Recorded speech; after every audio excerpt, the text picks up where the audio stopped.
Hi, everyone. This is Jonathan Wurtzen. Apologies for the delay here, but we are ready to start. And it is really a great pleasure to be able to introduce Aaron Rock Singer, who's an assistant professor at the University of Wisconsin-Madison.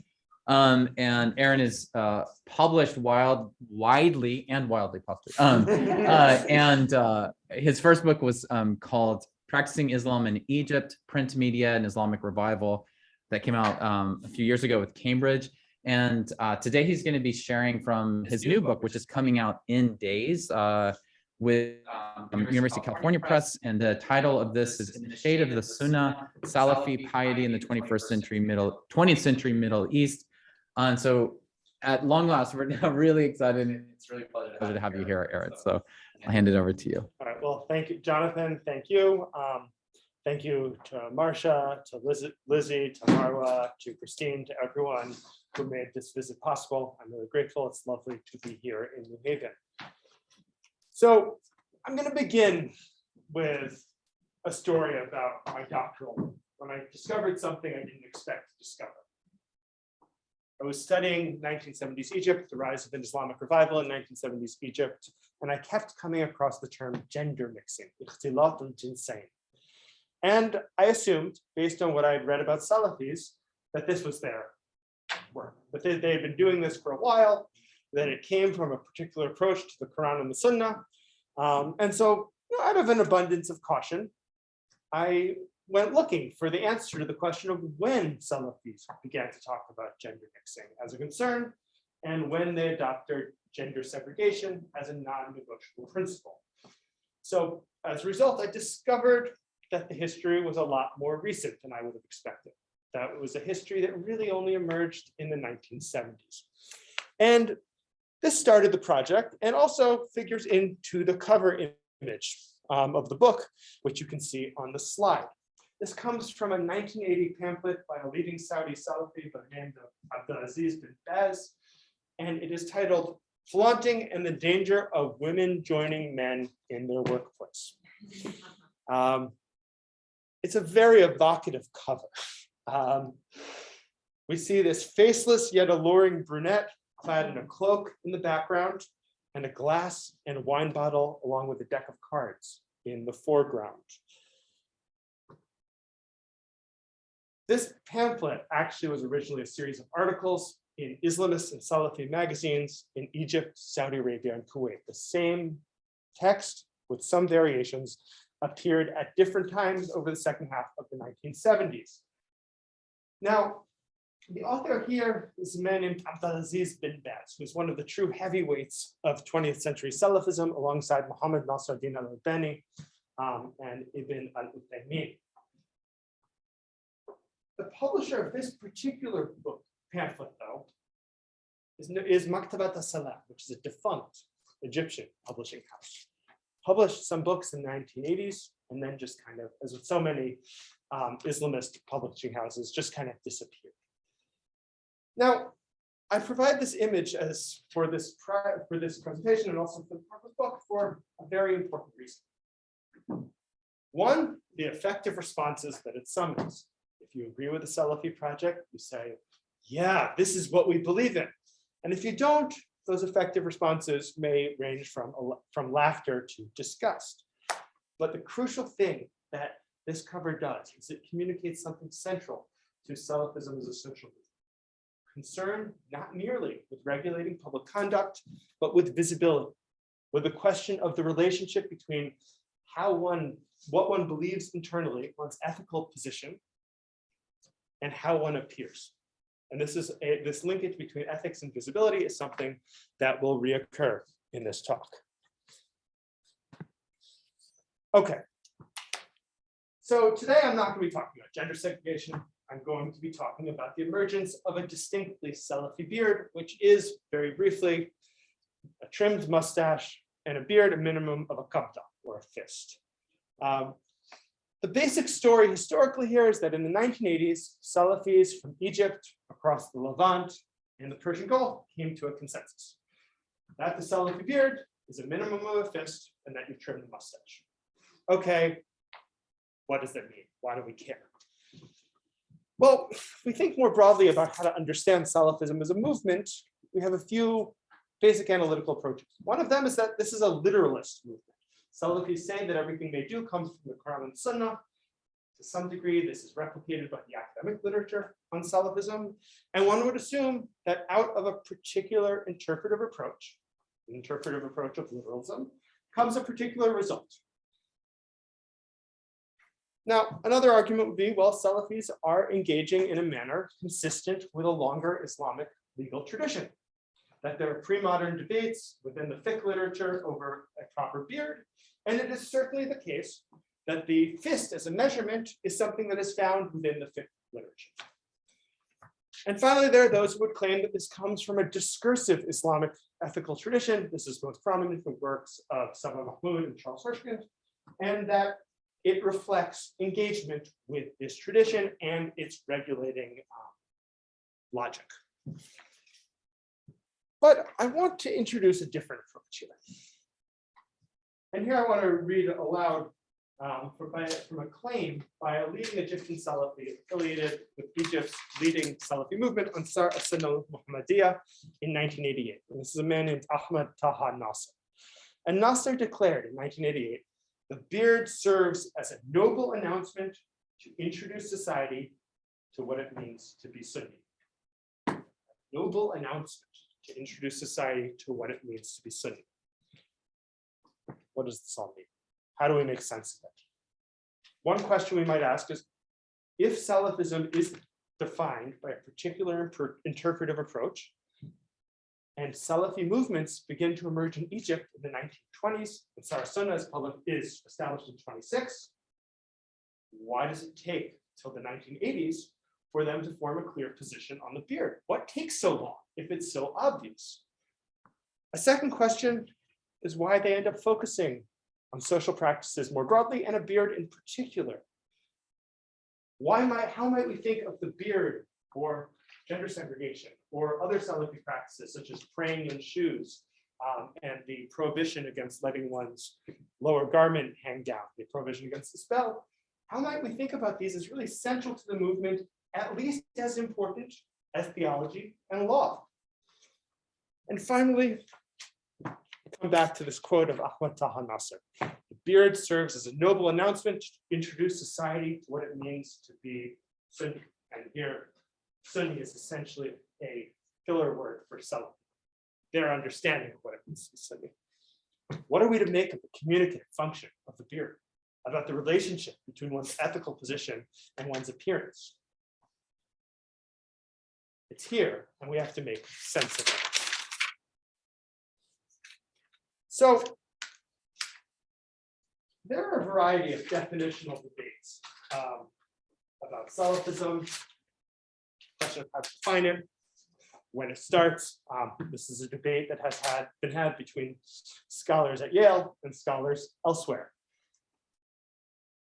In this debate, I'm going to be relying on Henri Lazier's claim that the idea of Salafia as a concept emerges in the 1920s, referring to a particular approach to theology, Neo-Hanbali theology, vis-a-vis the Asma and Sifat, on the one hand, and an approach to the Quran and Sunna as these exclusive sources of Islam. But even with Lazier's approach, we're still left with another question. Is it enough to say that what it means to be Salafi is about the Quran and Sunnah on the one hand, and Neo-Hanbali theology on the other, when part of the reason, if not a main reason, we are interested in Salafism as a project is that it is a social movement? That if we think about why Salafism matters, it is because it shapes and is shaped by the society around it. So there we have to understand what does it mean to be socially a Salafi? What do Salafis do to distinguish themselves? How do they shape the world around them? Now, the scholarship on Salafism, which is pretty well established at this point, tends to have a few emphases. One is a focus on politics, even though the vast majority of Salafis are quietists, don't engage in formal politics. We also have a certain privileging of what one might call a prophetic paradigm, this idea that Salafis are reproducing the model of the Prophet Muhammad in the 20th century. Now, that's all well and good, but we then have to ask, well, how is the reproduction of the prophetic paradigm a distinctly 20th century religio-political project? What are the assumptions that undergird it? And to what extent are those assumptions consistent with a longer Islamic tradition, theological or legal? As you might already be guessing, I'm a little bit skeptical to the continuity argument. And finally, we have a broader question of Islamic piety, how to study Islamic piety. To what extent the ethical tradition, the ethical discursive tradition approach popularized by Mahmoud and Hirschkin, among others, it helps us understand Salafism as a project. To what extent does the regulative logic of Salafism jive with either the pre-modern Islamic ethical tradition or with the discursive tradition set out in this Anthropology of Islam literature? Most fundamentally, I understand Salafism in this book to be a project whose core logic is shaped by questions and concerns of modernity. Questions and concerns it shares not with the pre-modern Islamic tradition or necessarily with other pious Muslims, but with secular nationalists in the countries in which it emerges. So here I'm arguing for a fundamental similarity between Salafis and those to whom they most clearly contrast themselves. Now, of course, it is important to note here that Salafism's claim to authenticity is about continuity with early Islamic history. I'm offering a very different view, though to be clear, one that takes Salafism seriously as a movement like any other 20th century social movement, and asks, well, where did these ideas come from? Where did these practices come from? Now, to tell this story, I had to search far and wide. I, in the process, established myself as that weird guy who's studying Salafi social practice, the guy who does the beards. I was happy to wear that particular mantle.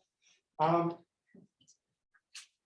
of our issue here is that people who study Salafism generally focus on massive legal texts. It's 8 or 9 volume legal compendia.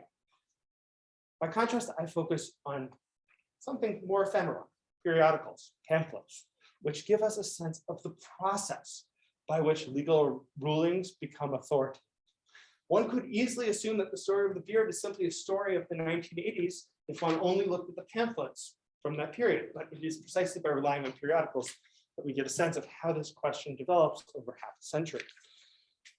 Now, one also has to move transnational. This book is centered in Egypt, but it splays out to the Levant, to the Gulf, as it essentially traces the story of the emergence of particular practices and the ways in which they become a consensus position, not merely in Egypt, but also well beyond.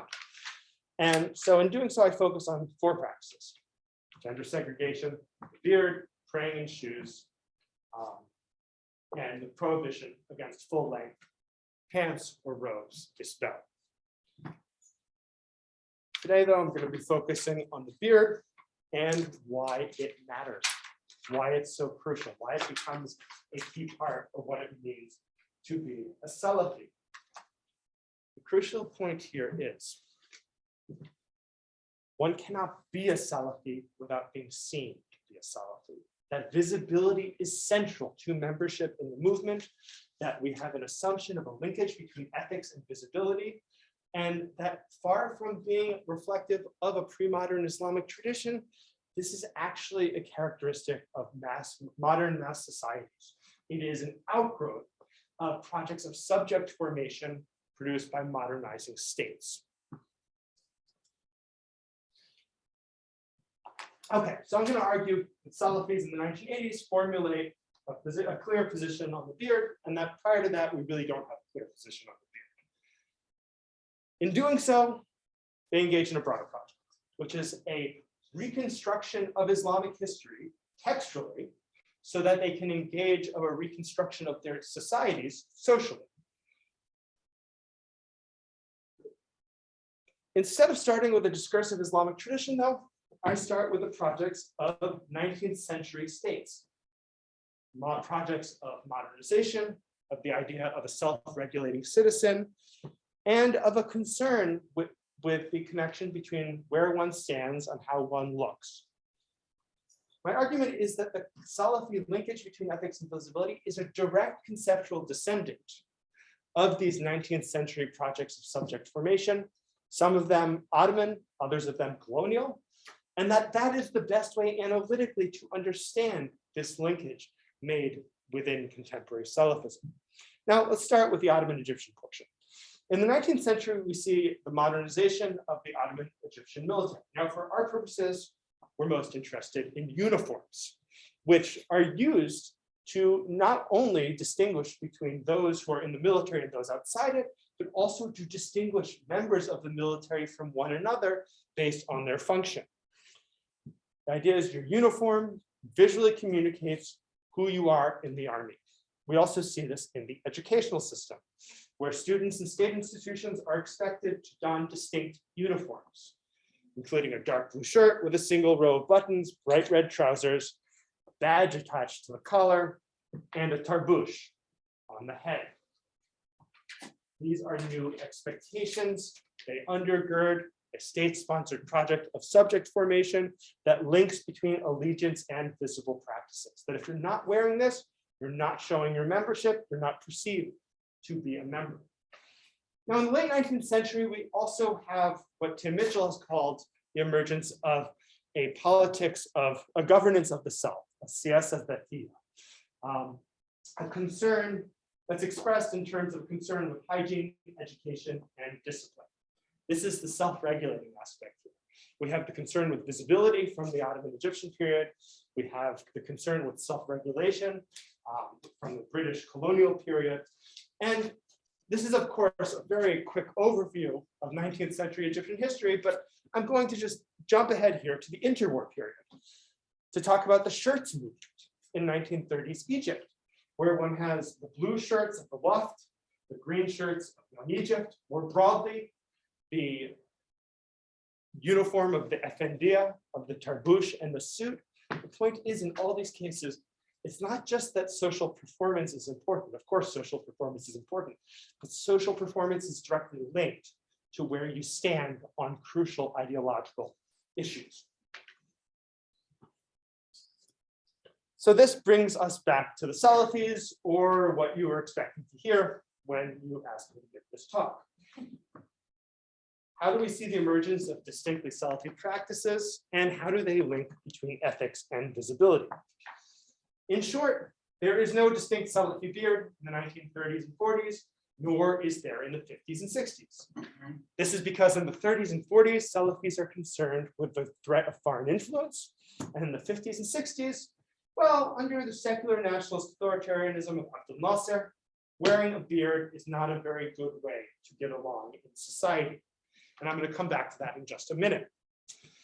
We do have an article from May 1940, written by the founder of Ansar Sunna al-Ahmadiyya, Mohammed Hamid al-Fiqhi. In the article, he draws on hadith narrations to explain that the beard and the mustache are two of the 10 characteristics of innate human nature, or fitra, that orient a human being towards God.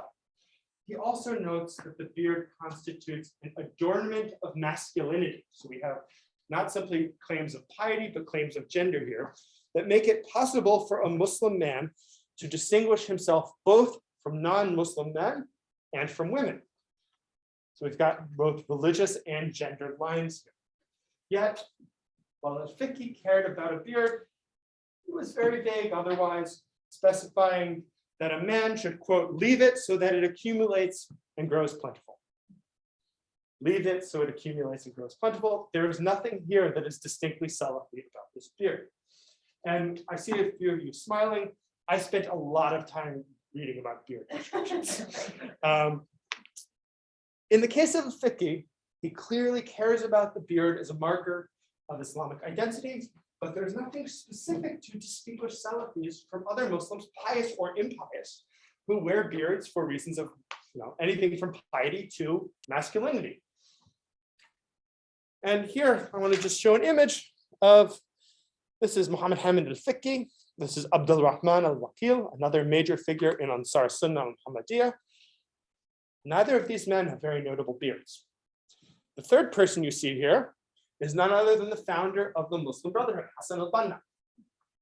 And Hassan al-Banna sported what Gudrun Kramer has termed an Islamic modern beard, a closely trimmed beard that now is very much reflective of the Brotherhood's practice and very much contrasts with that of Salafis.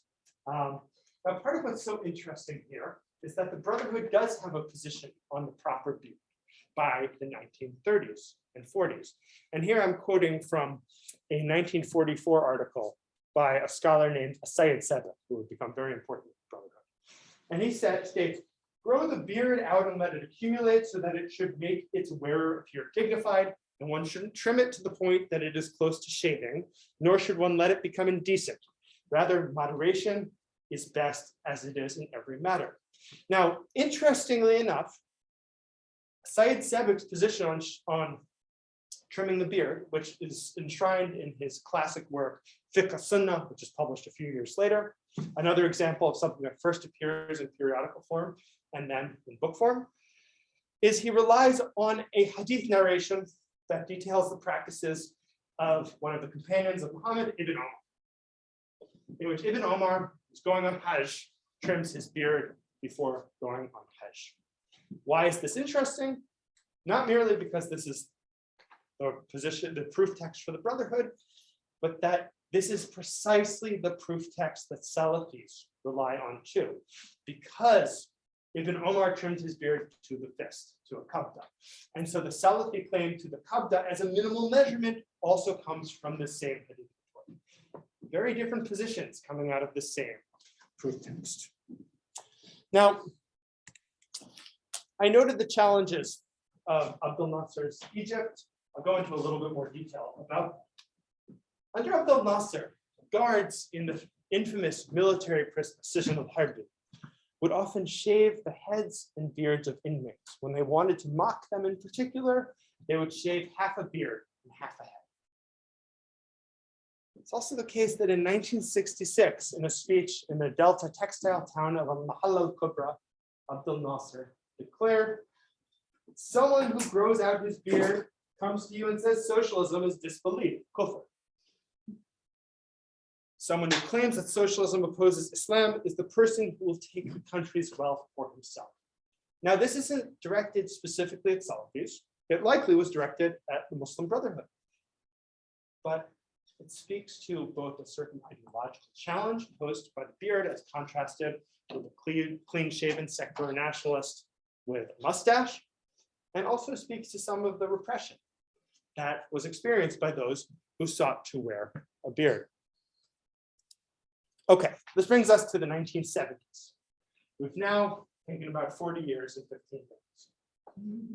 The rise of, in 1970s Egypt, we see the rise of an Islamic revival under the rule of Anwar al-Sadat. Now, this is partially an outgrowth of the disappointments of the secular nationalist project following the 1967 defeat, but it also reflects the efforts of competing Islamic movements and institutions to shape an Islamic revival in Egypt. Now, what you see here in this image is a picture of the Islamic student movement, the Media Islamic, which had branches up and down Egypt, most prominently in Cairo, Alexandria, and in Asyut and Aswan. Now, we see these Eid celebrations from the late 70s, early 80s. All I'm going to note here is that many of the men in this image wear bushy beards. Bushy beards are largely a feature of Islamic movements during this period. Another feature of Islamic movements during this period, particularly to the Media Islamic, is a certain commitment to engaging in the long-standing Islamic duty of al-amr bil ma'ruf wa nahy anil munkar, commanding right and forbidding. Now, these groups distinguish themselves in particular by seizing on one of the modalities of commanding right and forbidding wrong, doing so by hand, by force, and making a point of it publicly. This happened not just in Egypt, but also elsewhere. Here in particular, we have the 1979 attack on the Grand Mosque of Mecca by the Jama'ah Salafiyya Muhtasib, the Salafi group that commands right and forbids wrong, in which, led by Juhayman al-Utaybi, this group, numbered in the 400s or 500s, seized the Grand Mosque of Mecca, killing hundreds of pilgrims and security forces alike, before being subdued by a joint force that included the Saudi National Guard and also French and Pakistani commanders. Now, part of what's interesting about this, and interesting about the threat of these men, who from extant pictures from this period also wore bushy beards, is the concern of the then governor of Riyadh, now king of Saudi Arabia, Salman bin Abdulaziz, with this group. And I found this in a newspaper clipping, a Saudi newspaper clipping from 1980, in which he noted that the issue with the Jama'at Salafiyya Mu'tasila was not simply that they were kharijat, that kharijun ala al-din, but also that they were guilty of concealing themselves in the name of Salafism. Tasaftur bi-ism as-Salafi. So we have this linkage between commanding right and forbidding wrong and certain groups, including Salafi groups. So this brings us to the late 1970s, the same year as the attack on the Grand Mosque of Mecca, and to the work of an Egyptian Salafi in Saudi Arabia, Ahmed Ali Taha al-Bayan, who actually passed away recently. He published a series of articles in the Journal of the Islamic University of Medina, which was a key Islamic educational institution that hosted both Islamists and Salafis. And in it, the Salafi scholar, who himself had his PhD from Azhar and had spent the past 4 years teaching at IUM, he published 2 articles about the beard. One of which set out 3 hadith narrations regarding actions that constitute, quote, practices central to fitra, or to human nature. Only one of which includes both growing a beard and trimming a mustache. It's a second article that's really interesting. In it, he explained a division between those jurists who argue that one can cut the beard if it exceeds the qabda, if it exceeds the fist, or to the extent that it serves a man's distinguished bearing. So we have issues of social perception here. And those who reject any trimming of the beard at all. That it has to be a minimum of a qabda, but if it goes longer, tough luck, it goes longer. He also noted the beard's signaling function. According to Rayan, wearing a beard constitutes a prominent sign of masculinity, as well as a means of shaping sound behavior, and as well, and we're coming back to al-fiqh here, distinguishing Muslims from non-Muslims. We've still got the Muslim, non-Muslim binary. We have a signaling function internal to the Muslim community as well. This is a position that takes both religious and gender claims as self-explanatory when it comes to the beard. So Rand published this in 1979. Part of what's interesting is it doesn't catch on at first. We have a 1982 pamphlet by a Syrian Salafi, Uthman bin Abdul Qadir al-Safi, in which he writes a pamphlet about the beard, says nothing about a minimum right, says nothing about these legal debates. We have a 1983 pamphlet, or sorry, a 1983 ruling by Abdulaziz ibn Baz, who we mentioned at the beginning of this talk, published in a Kuwaiti Islamist magazine on Mujtama, in which he mentions nothing about language. We've got a 1984 ruling by Ali al-Halbi, a student of Muhammad Nasruddin al-Albani, who notes, quote, the hair below the lower lip to the hair that grows under the chin is the proper length of the beard. Not something that distinguishes Salafis from other Islamic movements. Finally, in Saudi Arabia, we have a leading Saudi Salafi scholar, Hamoud al-Tuwaijiri, who notes that the Prophet Muhammad had a thick beard, that he was kath al-lahya. Again, extremely vague, extremely non-specific, nothing distinguishing Salafis from non-Salafis, from non-Salafis. And finally, we have the president of Ansar Sunna Muhammadiyah, Egypt's leading Salafi organization, who in 1986 declares that it is forbidden to shave the beard, yet he doesn't specify the extent to which one should trim it, nor does he specify a minimal length. We do have an outlier during this period, though, which is part of what makes this so much fun. His name is Muhammad bin Ismail al-Muqaddam. He is the leader of, at this time, a marginal Salafi group, now not a marginal Salafi group at all, called the Dawa Salafiyya, or the Salafi Call of Alexandria. And al-Muqaddam takes the view, citing a series of hadith reports, that the question is really whether the beard should be one kabda or two, kabda or kabdatain. And the question is, that's simply the relevant question. This is the legal page. And his view is that the most appropriate solution is that the beard not exceed a fist, in order to avoid excess.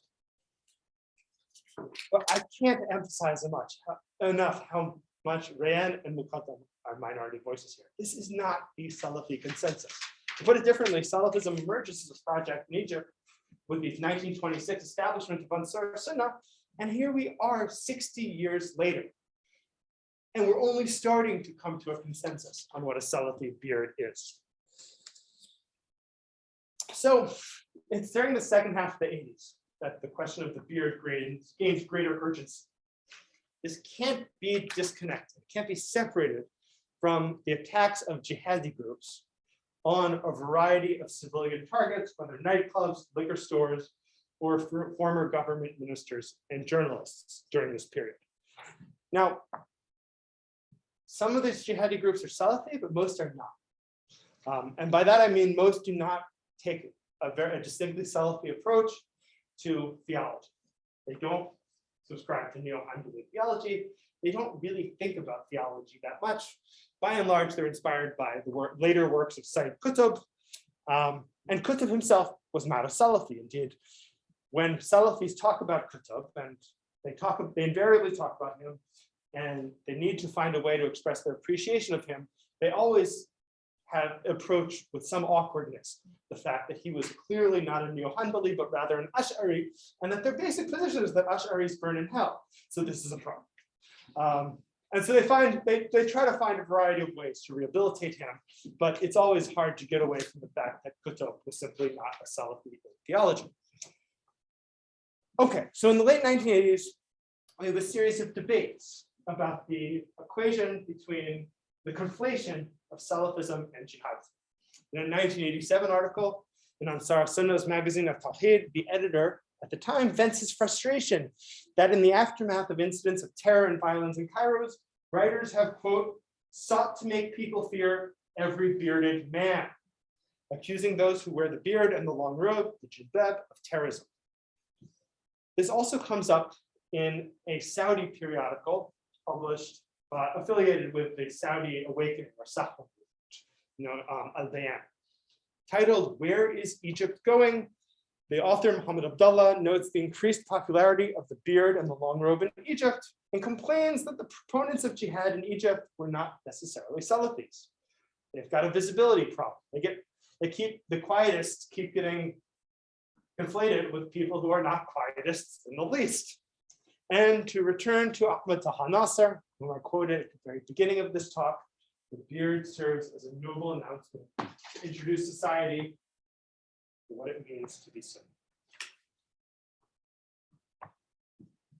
It's also during this period that a beard comes increasingly to be a non-negotiable element of what it means to be Salafi. On the 9th of October, 1988, Abdulaziz Ibn Baz publishes a response to a question he got from an Egyptian student, a student at the School of Maritime Transportation, where they were required to shave their beards. It's an Egyptian it was a military institution. He stated, "We recommend that you enroll in a Saudi university, such as the Islamic University of Medina, or King Abdulaziz University in Jeddah, or al-Qura University in Makkah. We're ready to help you if you write to us with these details and send me a copy of your qualifications and a letter which certifies your religious commitment, known as a tazkiyah, from the president of Ansar Sunnah Muhammadiyah in Cairo, Sheikh Muhammad Ali Abdullahi." So one option here is migration, right? If you're being forced to shave your beard, you got to get out of it. This is hijrah. If we're thinking about this in terms of longer Islamic debates, this is hijrah in the pursuit of being able to practice your religion openly. What he doesn't say here is what he's almost implying is that Egypt is an abode of war. A second leading Saudi Salafi, Ibn al-Uthaymin, takes an even more striking position, arguing that if forced to shave, the entirety of the lower ranks of the Egyptian army should disobey their superiors and should instruct them that, quote, this sin is the reason for the failure and defeat of the Arab armies, here implicitly against Israel. And this line, of course, brings up the longstanding Islamic principle that there is no obedience to the created one against the creator. So Ibn al-Uthaymin says, essentially rebellion. Ibn Baz says, flee to Saudi Arabia. And Muhammad Ali Abdul Rahim, well, he's trying to figure out his way between a rock and a hard place on this one. And in a January 1988 fatwa, he notes that he's received many letters regarding whether it is permissible to shave the beard, and notes that while indeed it is obligatory to grow the beard, such an obligation is not absolute. Not absolute to grow the beard, specifically in those instances in which, quote, the discord caused by growing the beard, and here the term used is fitna, is greater than that from shaving. This is an offering, but it also speaks to a broader debate. It's harder and harder to make a claim that you shouldn't have a beard as a Salafi, or you can get away with a meager beard, and so there needs to be a way to justify it. Okay. So what should we make of all this? I'm going to start to wrap up by telling you of a heated mid-1990s debate between two of the giants of Salafism, Abdulaziz ibn Baz and Muhammad Nasruddin al-Albani. It is a battle in which al-Albani accuses Ibn Baz of illicit innovation, of bid'ah, which are, it's the essence of fighting words in Salafi circles. Why does he accuse him of bid'ah? To be clear, specifically of bid'ah idafiyah, which is a form of innovation of adding on to prescribed ritual acts. Well, Ibn Baz says one cannot trim beyond the fist, and al-Albani says one can. This is the source of their anger against each other. There's clearly a history and also some egos involved in this as well. The crucial point is that prior to the 80s, the fist was not the measure of reference. By the mid-90s, it's very clear that it is. The question is what the story can teach us. Now, part of what's interesting about telling this granular history of Salafi social practice is that it tells us something about when Salafis adopt certain practices and why. My hope, though, here is that we also can understand something about Salafism's internal logic as a social movement, where that logic comes from, and what it is most similar to. So, most broadly speaking, this is a question of what it means to reproduce 7th century Arabia. What does it mean to live the prophetic model? What does living that model mean in practice? Can one transport oneself back to the past? Is there a way to shield oneself from broader society? Or is one essentially doomed to reproduce the society with which one is contrasting itself? Now, the Salafi claim is the continuity with the 7th century, and that tells us a great deal about how Salafis understand themselves, and that's important. But it doesn't tell us much about Salafism's origins or its development.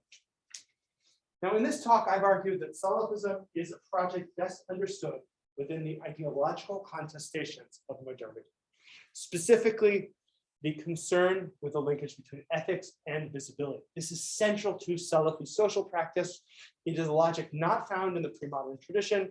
It is a logic that does not take its cue from a pre-modern theological corpus. This is about the emergence of powerful modernizing states and mass societies, what it means to signal to others in those societies where you fall on the defining issues of the day. Far from politicizing daily life, Salafism responds to this politicization by offering a distinctly modern ethics of communication. But with communication, there's always the risk of miscommunication. And so this is why one needs more than one practice. One needs not simply to have a beard of a certain length, trim a mustache, but also to observe a spell, also to observe gender segregation, also to pray with one's shoes on. Because while one practice is prone to miscommunication, depending on context. There may be other people who follow the same practice, but for a completely different reason. All four together make it, or even two together, such as Isbel and the beard, make it undeniable that someone is a Salafi.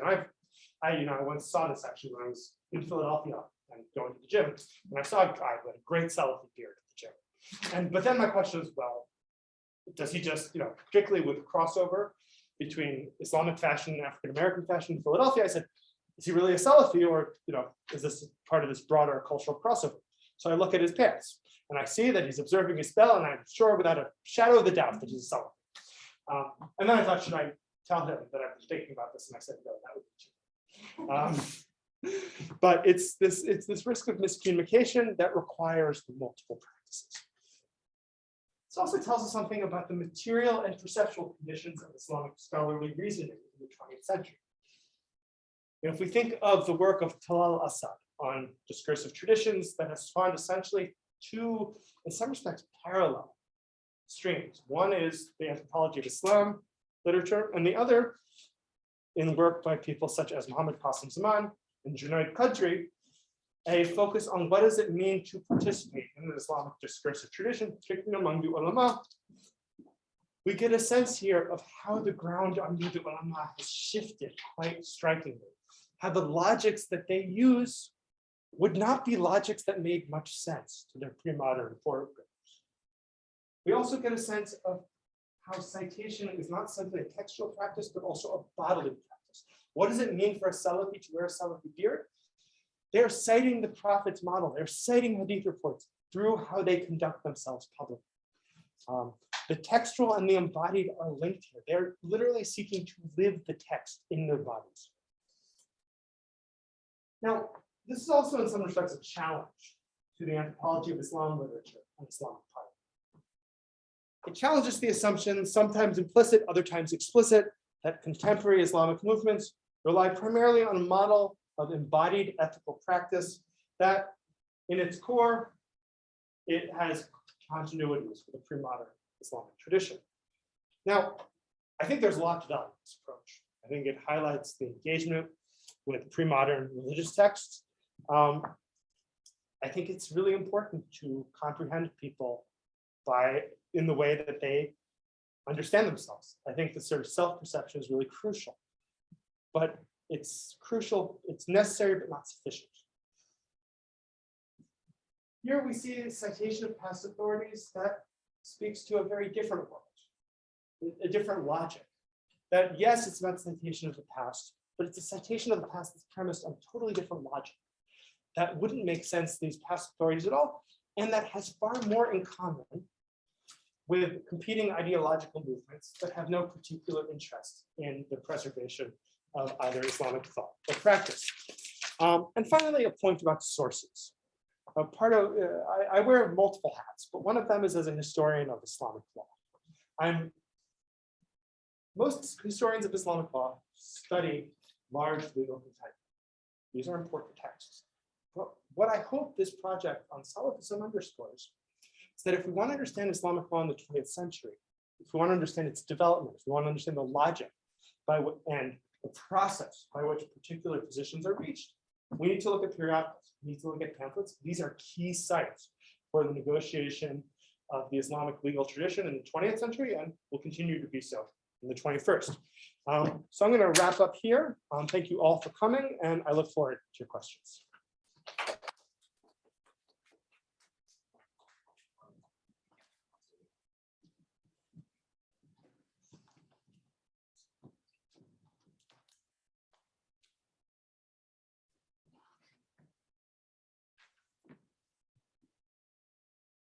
Awesome. Thank you, everyone, for hanging in there with us. And thank you so much, Aaron, for this talk.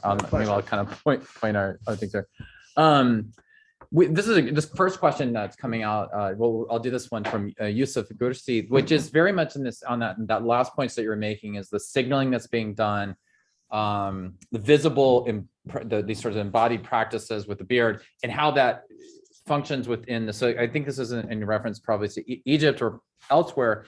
The question being, where you have, let's say, like hipster beard culture, right? And and also maybe leftist radicals, just asking, does that come into play in terms of these practices that the Salafis have sort of honed in post 1980s here? Does that cause confusion there? I'm just wondering if you could elaborate on that. So there's a wonderful Tumblr feed, Salafi or Hipster, which underscores precisely the challenge of misrecognition that comes from a focus on the beard alone. And that's exactly why it's so important to have other practices. In the particular context of the emergence of the beard as a social practice for Salafis in the 70s and 80s, leftists were not yet wearing beards in any significant quantity. And so as a result, that wasn't really a challenge. The leftists were still very much heir to the Effendiya project of the shaved beard and the mustache. And so they were fairly easy to distinguish. I mean, there were also a set of environmental conditions that made it less likely for leftists to wear beards, namely that wearing a big beard was a really good way to get yourself picked up by the security forces. And no one particularly wanted to do that for fashion alone. I do think this is an issue now, but I think that in some sense, that's why we need to have these multiple practices. Right, the two, two or more, right, messing it up, and then, okay, not hipster, et cetera. I remember the Swedish guys also. I think it was one of those cases where they got picked up for something by the security. And also the trim mustache. Yeah, that's true. Okay, distinguish it there. And then Kathy Foley has a question, which I was actually, I had thinking along these two. One, it was very refreshing to not have a talk about the veil. That was about gender, but this is an important question: is to bring those two together, the beard and the veil, the same and different in terms of that signaling that's happening. Well, I think in some respects it's similar, and in some respect this is creating some balance in the focus on female bodily practices to put male bodily practices in the same conversation. In the particular case of Salafism, there's 2 points. First is that in the early 1970s, the Salafi position on the veil is not substantially different from the Islamist position. That in both camps, the majority view is that women need to wear the hijab, but they're not required to wear the niqab. Gender segregation is not yet a strong principle. And so one of the things and this is actually the position of Muhammad Nasruddin al-Albani, that the niqab was not required, which caught him some grief in Saudi Arabia in the early 60s. In the 70s, for Salafis, gender segregation becomes a key principle. And in that, women veiling and men acting in a modest fashion is central, but ultimately the structuring principle is gender segregation. But I think that to come back to the broader conceptual question of how we understand signaling and this linkage between ethics and visibility, I think that the beard and the veil are absolutely doing very similar work here. Is there a distinct Salafi veil? Well, the consensus among Salafis is that the niqab is required. Okay. So if one sees a woman wearing the niqab, she's likely to be a Salafi. She's unlikely to be a Muslim Brotherhood member. Right. There has been some slippage between Salafi beards and Ikhwani beards in the context of a broader slippage between Salafi and Islamist camps. This was called by the late Egyptian scholar Hossein Tamam as Tasalluf al-Ikhwan, the Salafization of the Brotherhood. But at this point, Salafis do have a very distinct position on the veil from Muslim brothers. I was going to open up to the audience here. If Vish, or we'll do Vish and then Marsha. I had two questions. First, link to African. Is that something that your work treats as distinctive to Salafist, or something that is kind of exists in broader Islamist movements, or even just in the broader sort of piety world? So this is a great question.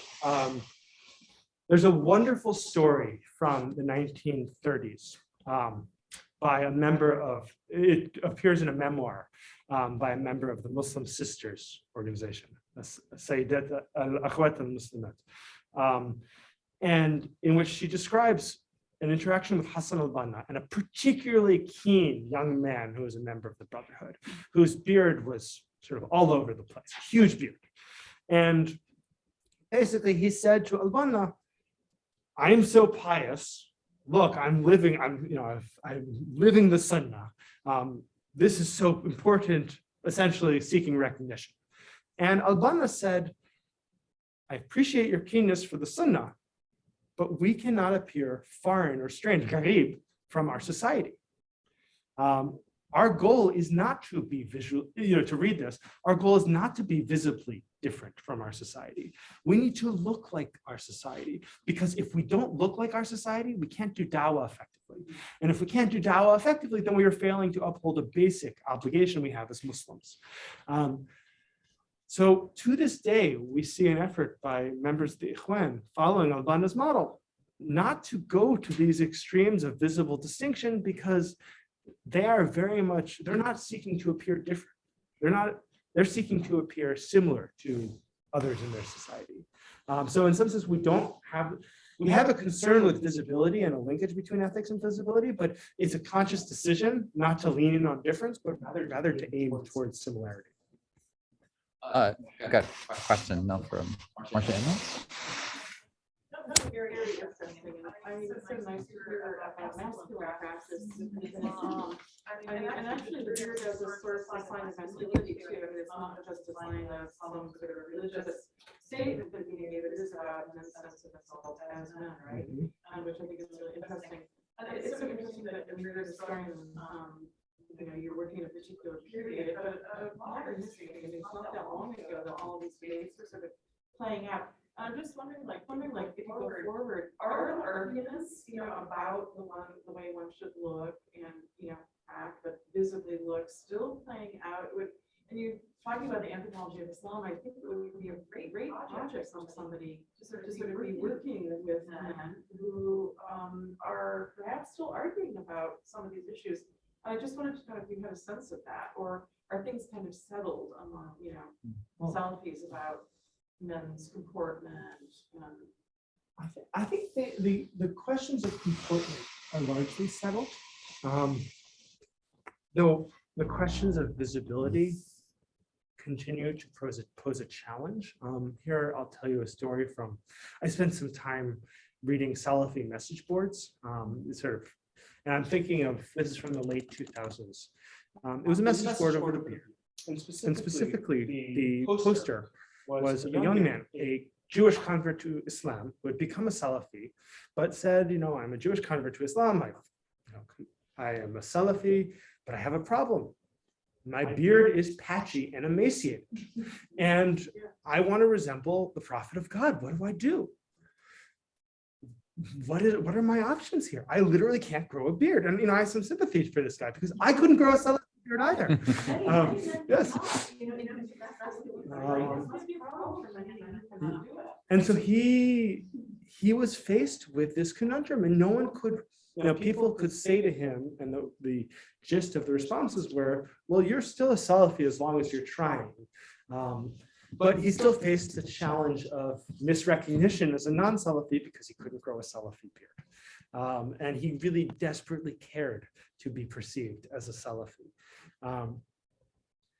I think in some respects, what we are seeing right now in a place like Egypt, in the context of secular nationalist repression, again, is similar to the 50s and 60s, but also similar to the challenges that Muhammad Ali Abdul Rahim, in saying you can shave the beard if you really need to, expressed in the late 1980s, which is that we see some Salafis shaving their beards, essentially to avoid being thrown in prison, to avoid being associated with Salafi jihadi groups, even though the percentage of people who are first Salafis and then become Salafi jihadis is extremely low. There is an assumption among government security forces that this is essentially the base for growing the Salafi jihadi camp, and so men are in that context very concerned about that. I think we have one last question, time for that, from our Zoom audience, from Suhaib Khan, who's working on discourses and practices and beard wearing in Muslim South Asia. So thinking in this comparative, so like having these similar logics there. But Suhaib has a question about the critique you had about self-cultivation and the paradigm advanced by Assad Mahmoud, et cetera. While you note that religious practices have a social semiotic function beyond just a self-regulating function, you also argue that Salafis aren't embodying continuity with the tradition. So how do you explain the historical consciousness then of your Salafi subjects in study? Do they misrecognize their own religious practice, or are they, as their self-understanding is reproducing the prophetic paradigm? And are they victims of false consciousness, et cetera? And then how does your position as a non-Salafi scholar allow you to recognize that misrecognition?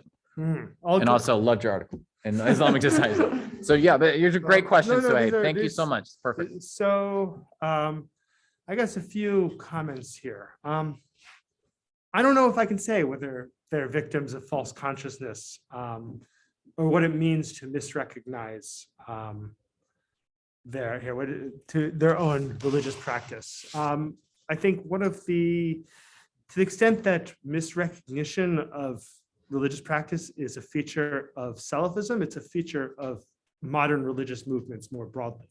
That modern religious movements, Islamic and non-Islamic, have a very, that claims to authenticity often involve a very concerted, one might say, effort to claim continuity when continuity is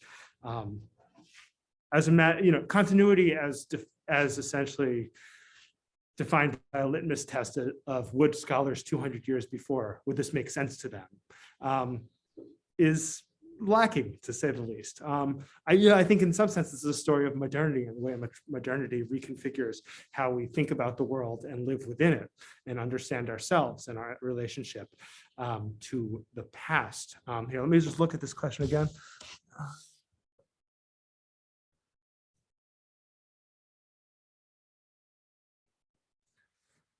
And my position as a non-Salafi scholar. So this is something I've thought about a lot, in part because to write about Salafism in the way I do leads me to unexpected positions in a normative debate over Salafism. And there are a lot of folks in academia who, for very understandable reasons, internal normative reasons, really dislike Salafis. They represent a social project that carries real costs for many folks. And I'm sympathetic to that position. And I'm also conscious of the fact that that is not my position. And that I ultimately, where Salafis stand on a given issue has virtually no impact on my life. What I'm doing as a historian here is A, different, but also B, it has bearing on these conversations. And it's different in the sense that my interest is, are these practices continuous with the past? And if they're not, why aren't they? Every group has some discontinuity with the past, but there's some that have more discontinuity than others. And the question is, how does that help us understand them? Now, in the case of Salafis, their discontinuity with the past is such an important question precisely because they claim authenticity as the most continuous groups with the past. And in that sense, that essentially leads me into my second comment, which is, insofar as this book intervenes or has impact on an internal Muslim conversation about relationship to the prophetic model, and that's not the primary goal of the book in any way, and in some sense it's incidental, I would hope that it would underscore that there is an argument against the Salafi position to claim to authenticity from progressives that actually can engage Salafis on the terms that they try to set of the debate and say, you've set those terms, but your historical claims here can be demonstrated to be inaccurate. That if your claim is that everything comes from the Quran and the Sunna, well, then what took so long? What took half a century? Now, again, this is something I've had to think about as you know, as a non-Salafi scholar, as a non-Muslim scholar for that matter. And it's essentially a secondary issue. It is where the research went. I didn't expect the research to go there in particular, but it did. But fundamentally, my commitment as a scholar is to asking the same questions about Salafis that I would ask about any other 20th century social movement, Islamic or non-Islamic. Awesome. Thank you so much for all the questions that came in from the Zoom and from the room. And also thank you so much, Aaron. My pleasure. final words is this book, it will be coming out soon. You can find it at your favorite independent bookstore or the large corporate behemoth that you prefer. And it's gonna be out soon. It's really exciting. So thanks for Thank you for joining us. having me, Jonathan. Sure.